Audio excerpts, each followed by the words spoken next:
मैं तो जिस रेडी लाई तो उससे शादी नहीं आई, शादी में बाद की थी, इतना अरसा इतमा हो गया। और मेरी पोतरियों ने भी शादी हो गई, जिंदगी मेरी थी गुजर गई।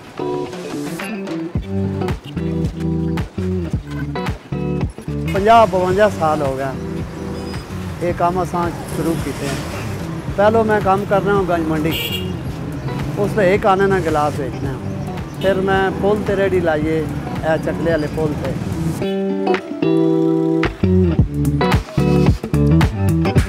शकर कॉलेज गुड़ पैना तो मलंगा से पैना, असी गुड़ आने अच्छे किस्म ना मिठा गुड़ आने, ये ठंडा होना नाले आजमेदार होना नाले नरोआ होना, तो ये लोग बड़ी शौक ना पीने। हम यहाँ बचपन से आ रहे हैं, जब भी घर जाते थे तो घर वाले भी ये कहते थे हम के लिए लेके आएँ, तो हम यहाँ से स्पेशली लेके जाते थे और इनका बहुत अच्छा म्यार है।